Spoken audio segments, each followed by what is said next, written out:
Sandflies and mosquitoes blanketed Maeve's face and neck. She did not bother to brush them away. She'd been in Angren long enough to know more would come in their place. Your Majesty, Reynard called from behind. our scouts have returned. We've a large force of blackclads on our tail, infantry and horsemen, and they draw nearer. Blast! Maeve wiped away the sweaty hair stuck to her brow. What say you, Reynard? Shall we give them a fight? We're but a few miles from the river where a barge awaits. It makes no sense to battle now. Though near her strength's end, Maeve stepped up her pace. She could not wait to stand upon a barge deck and leave Angren's infernal bogs behind. Alas, in place of the promised vessel, they found only severed moorings. No! No, it can't be! Suddenly, Maeve drove her fist into the trunk of the nearest tree. Fortunately, a soft and rotted one. This isn't so! Your Grace, have mercy. I stepped away but for a spell, Croaked a scout, pale as a ghost. and thieves jumped out the underbrush. Fell upon it. Whole band of them. A white-haired warrior, a minstrel, and a lass what had a bow. Well, is that all? Interrupted Gascon. No vampire sat upon an ass with no saddle? You're cocked up, man, damn it. Maeve, what now? The Queen turned back towards the swamp. Between the trees, she glimpsed a golden sun glimmering upon a banner. We shall discuss that later, Said the Queen, drawing her sword. provided we survive.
Order! Everyone, rally to me! Drive them back!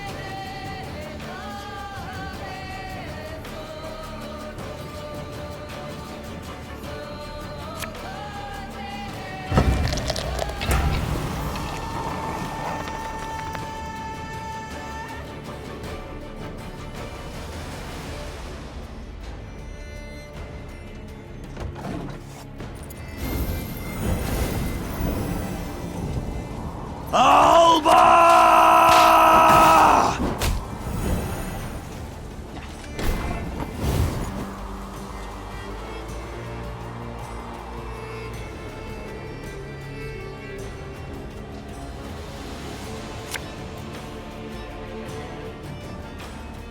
This could hurt.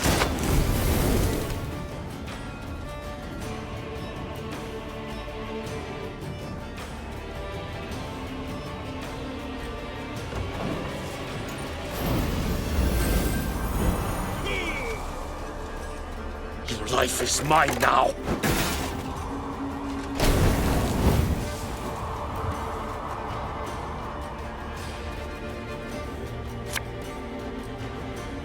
Watch your heads!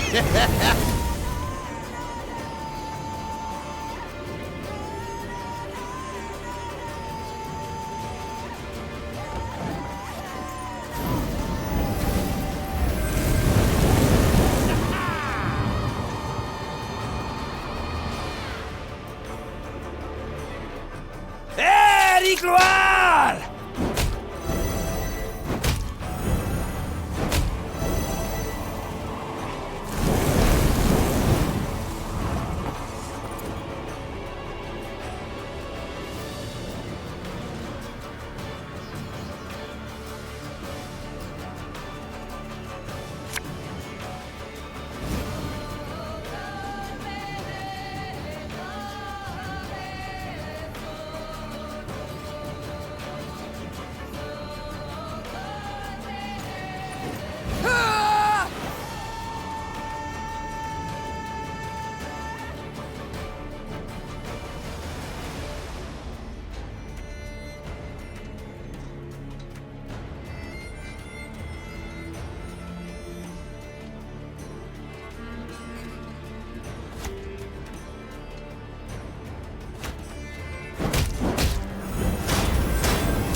God save the Queen!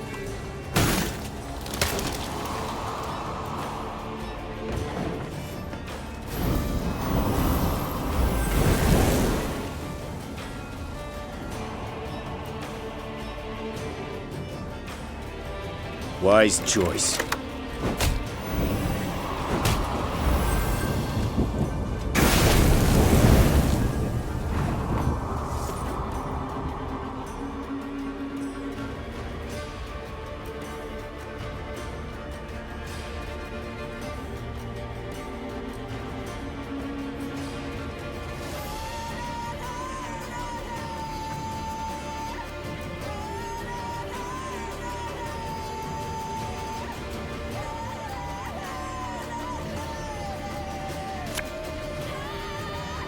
Give me a target.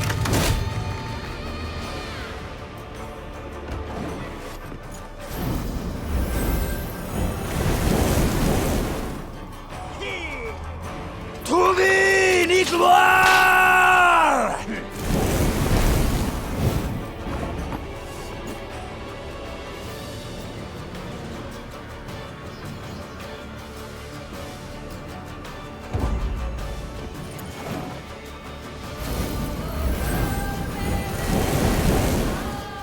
Order!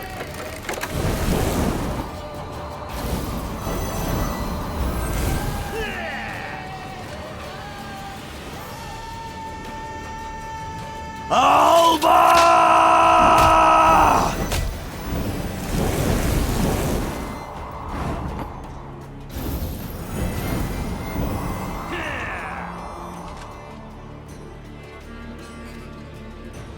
Hail Kerzer!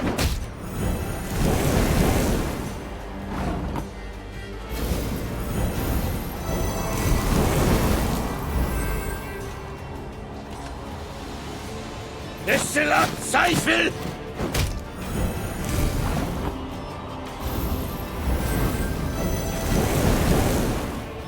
Burak!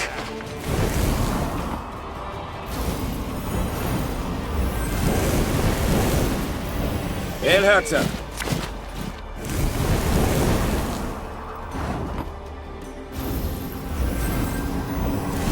Ja! Ja!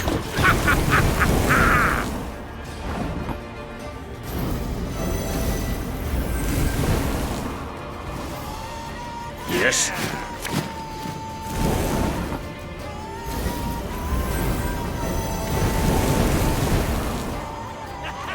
My boots got sand plenty in them. Desselat Zweifel!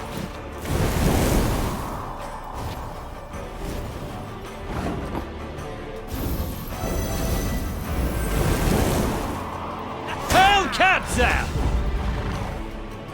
Your Grace, that was but their vanguard.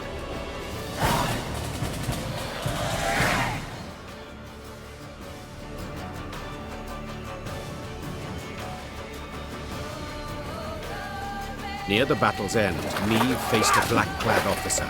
Nimbly dodging his strike, she countered. The Queen's sword sank deep, the hilt rattling his breastplate. A rush of hot blood covered Neve's hands. The winged helmet toppled from the officer's head, exposing a sweaty face, gasping for breath. Min! When? Before the Queen stood a ruddy-haired boy with long eyelashes. He was Willem's age, perhaps a bit older. His body slumped, then disappeared beneath the malodorous foam atop the murky waters. Neve cast away her sword as if it had burned her hand. Majesty, what is it? Are you hurt? Reynard said, rushing to her side. No, I'm not. It's fine. Give the order to march. With no barge, we must walk to Red Lobington along the riverbank. Your Majesty, we must tend to the wounded. Use the rest of the day, I wager. We ain't time enough for that. Interjected Gascon. That was but the vanguard sent in pursuit to slow us down. And even so, they outnumbered us 2 to 1. What happens when the main force arrives? We must flee. Now. And abandon the injured, to bleed to death in the mud. Alas, Reynard, yes. Unless you'd rather we stayed and died with them.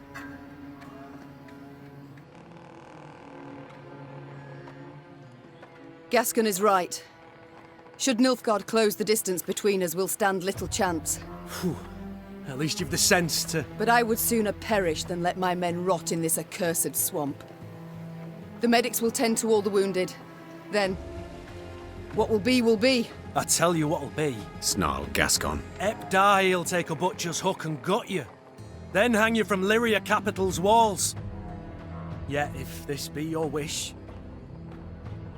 Niamh waited for the medics to sew the last stitch, tie off the last bandage.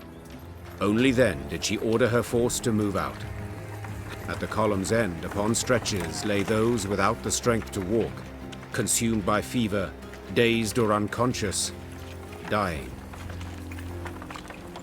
Fatigued and laden with the wounded, the Lyrians moved slow as molasses. Soon Nilfgaard's forward elements had caught up. The Blackclads nipped at the Lyrians' tail with arrow volleys from the cover of trees and occasional forays by cavalry. They were in no hurry. They could torment their foes, weaken their spirit before the final clash.